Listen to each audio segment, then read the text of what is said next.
befriends us as we are. Fools we that hold his love afar. The voice of God calls us to awaken him. How will he find us when he comes? Awake and ready. And when he asks us to dedicate ourselves ever more perfectly to him, how will he find us? Awake and ready. Let's pray together. Divine Mother, Divine Mother, Heavenly Father, Heavenly Father, friend, beloved God, friend, beloved God, great masters, great masters, Jesus Christ, Jesus Christ, Babaji Krishna, Babaji Krishna, Lahiri Mahashaya, Lahiri Mahashaya, Swami Shri Yukteswar, Swami Shri Yukteswar, beloved Guru, beloved Guru, Paramahansa Yogananda, Paramahansa Yogananda, saints of all religions, saints of all religions, we humbly bow to you all. we humbly bow to you all. Be with us. Be with us. Open our hearts, Open our hearts, that we might feel the infiniteness of thy love. that we might feel the infiniteness of thy love. Open our minds, Open our minds, that they be flooded with your wisdom, that they be flooded with your wisdom, and flood our souls with your joy, and flood our souls with your joy, that we may be your perfect channels that we may be your perfect channels in this world. in this world. Om. Om. Peace. Amen. Please have a seat. Let's start with some music.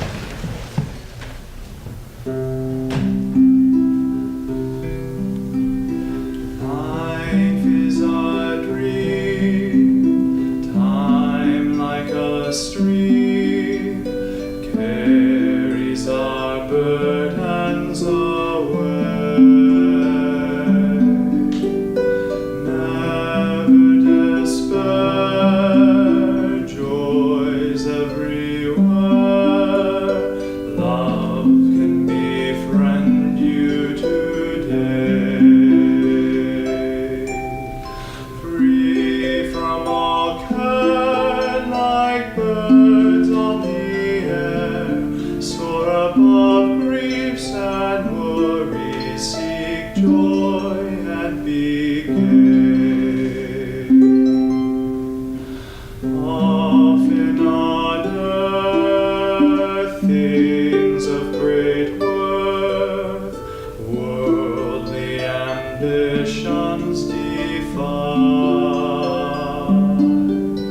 Sometimes a friend helps us ascend up from life's cares to the sky.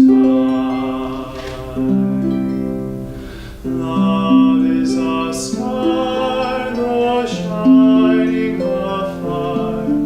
It can guide us and help us toward light to draw nigh.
meditate, as we listen to these words from affirmations for self-healing on this week's topic, acceptance. One of the most difficult lessons in life is to learn to accept things as they are. How much energy we waste in trying to wish away the inevitable. If only this hadn't happened. If only we had reached there in time. The if-onlys and might-have-beens in life keep us from dealing realistically with what is. Acceptance comes from knowing that reality lies within ourselves and that all else is a dream. Acceptance of that one reality makes everything else acceptable. Instead of learning to come to grips with 1,000 individual challenges, therefore make the supreme effort to accept God unconditionally into your heart. Accept all that comes in life as coming from His hands. He will give you what is best for you if you live for Him alone. And let's affirm together as Yogananda taught first out loud in a strong voice, and then we'll get progressively softer until whispering and then mentally. I accept with calm impartiality whatever comes my way.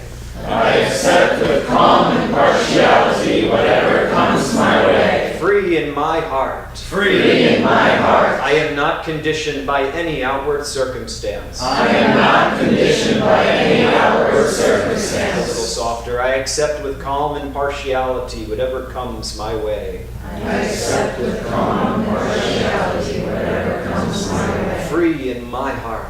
Free in my heart. I am not conditioned by any outward circumstance. I am not conditioned by any outward circumstance. Now whispering, I accept with calm impartiality whatever comes my way. Free in my heart. I am not conditioned by any outward circumstance. And now mentally, silently, I accept with calm impartiality whatever comes my way. Free in my heart. I am not conditioned by any outward circumstance. One more time mentally, and let's broadcast it from the point between the eyebrows silently, but with deep intensity. I accept with calm impartiality whatever comes my way. Free in my heart. I am not conditioned by any outward circumstance. Pray silently with me. Shine thy delusion cauterizing light into the hidden nooks of my heart's feelings, lest somewhere without my conscious knowledge I have not accepted thee. If ever I err, strengthen me to accept thy discipline, for in thy will alone lies the happiness I am seeking. Oh, peace. Good morning, friends. Good morning. My name is Narayan. This is my wife, Dharmadevi. So welcome to old friends, new friends, friends joining us online. And every week we share from this book, Rays of the One Light. And these are parallel passages on the Bible and the Bhagavad Gita. And this week's topic is, why tell God anything when He knows everything? Why offer God anything when He has everything? Say that 10 times. Truth is one and eternal. Realize oneness with it in your deathless self within. The following commentary is based on the teachings of Paramahansa Yogananda. Jesus Christ teaches as the ideal prayer, one that addresses very human demands to God. Give us this day our daily bread. Forgive us our debts as we forget our debtors. And lead us not into temptation, but deliver us from evil. Jesus himself says, just before suggesting this prayer, your Father knoweth what things ye have need of before ye ask of him. Why then his recommendation that we pray for anything? The answer is that we should offer ourselves up in acceptance of his abundance. Don't pester God as though pulling constantly on his sleeve to get attention. Approach him with the confidence of a child to its parent. And in that spirit, then, ask him lovingly, but with complete trust, as though demanding your birthright, and without the slightest doubt in your mind that he wants only your best. For you don't have to persuade him the way a beggar or a stranger might. You are his own child. God knows everything already. He knows what is in your heart. It is you who need to clarify your feelings, that you attune yourself to him in turn more clearly. For only by such clarity will you be able to receive perfectly what he gives you. For the same reason, we need to offer ourselves to him, not because he needs anything from us, except as Yogananda said, our love, to complete his love, but because by self-giving, we expand our awareness from its confinement in the little ego outward to infinity. Those who partake of the nectar remaining after a sacrifice, says the Bhagavad Gita in the 4th chapter, attain to the infinite spirit. That person, however, who makes no sacrifices never truly succeeds in enjoying even the blessings of this material world. How then could he attain happiness in subtler realms? Thus, through Holy Scripture, God has spoken to mankind. Om, Om, Om.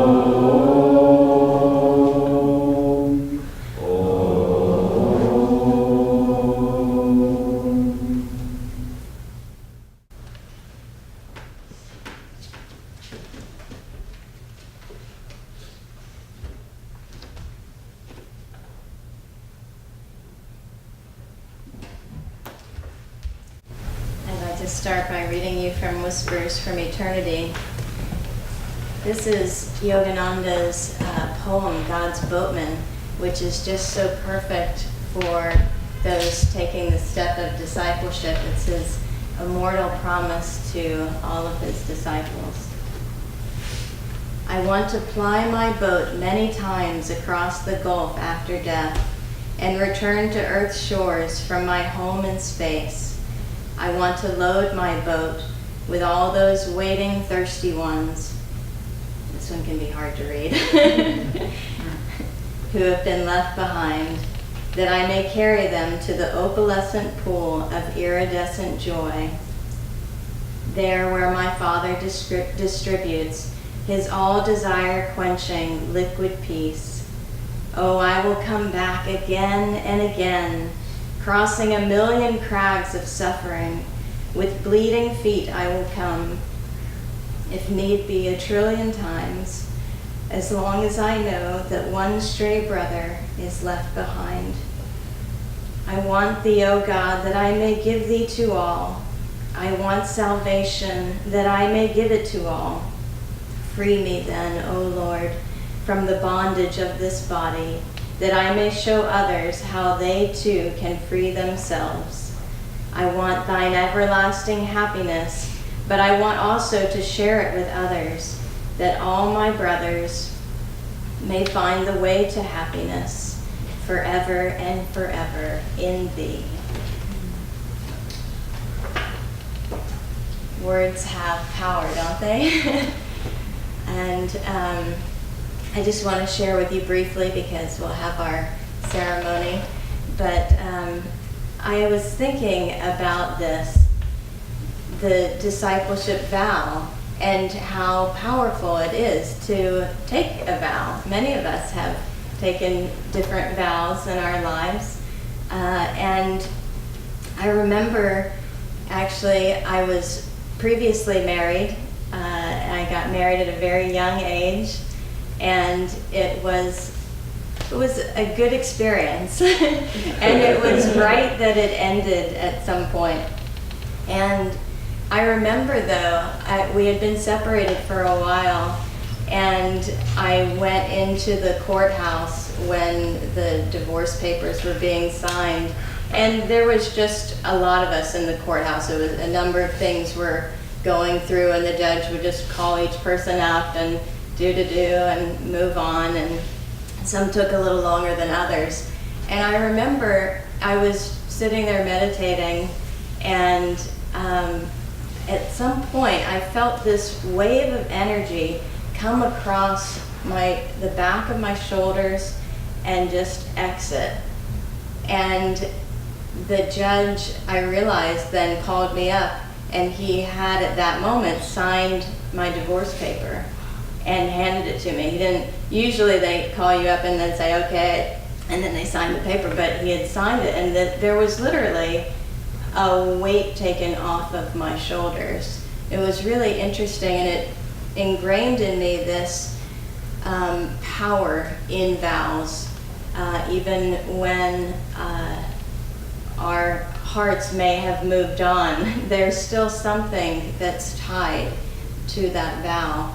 And so this is a very important step, the step of discipleship. I wanted you to think for a moment of a time when someone said something that may have hurt you deeply in your heart. Just a moment.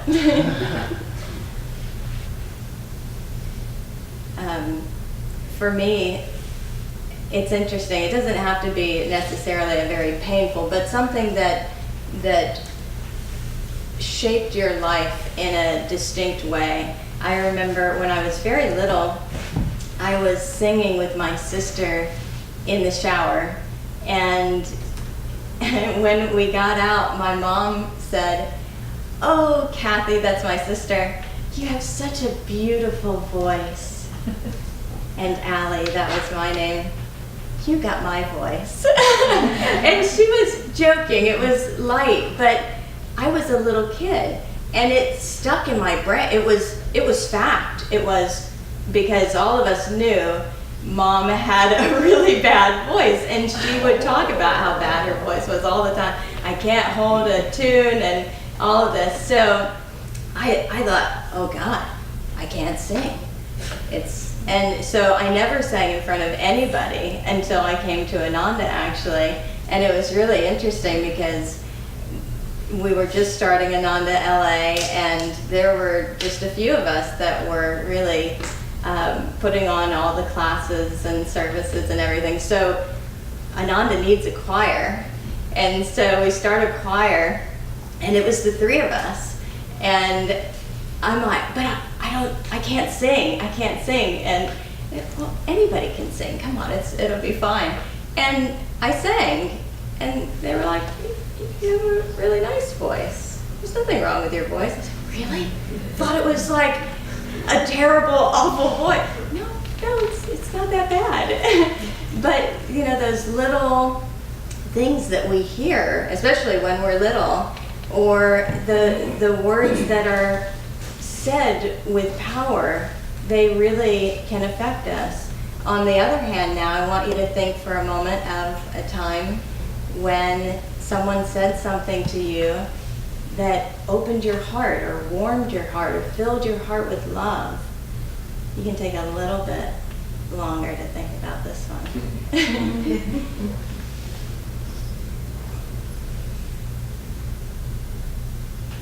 For me, I remember it wasn't even spoken words, but the first time I got a message from Swami Kriyananda, it was an email, and he was responding to a letter that I had sent him when he was in India. And I remember in this email just feeling so much love and so much power, expansive energy. And I thought, how can words typed on a screen have power? How can they be affecting me like this? But they did. And so I want to read to you about words. And this is from Scientific Healing Affirmations, one of Yogananda's books. And he says, this is why affirmations work. Man's word in spirit, man's word is spirit in man. Spoken words are sounds occasioned by the vibrations of thoughts. Thoughts are vibrations sent forth by the ego or by the soul. Every word you utter should be potent with soul vibration. A man's words are lifeless if he fails to impregnate them with spiritual force. Talkativeness, exaggeration, or falsehood makes your words as ineffective as paper bullets shot from a toy gun. Words saturated with sincerity, conviction, faith, and intuition are like highly explosive vibration bombs, which when set off, shatter the rocks of difficulties and create the change desired. Avoid speaking unpleasant words, even if true.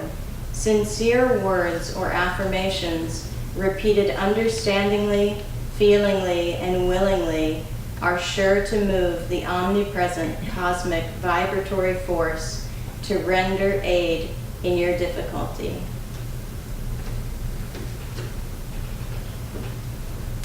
So I just want to close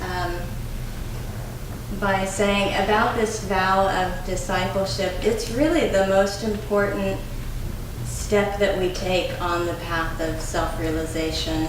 And it's interesting because it's a vow of surrender, but the surrender is not the type of surrender that we're used to hearing about. It's a vow of surrender of the ego into the greatest freedom we can imagine. Jai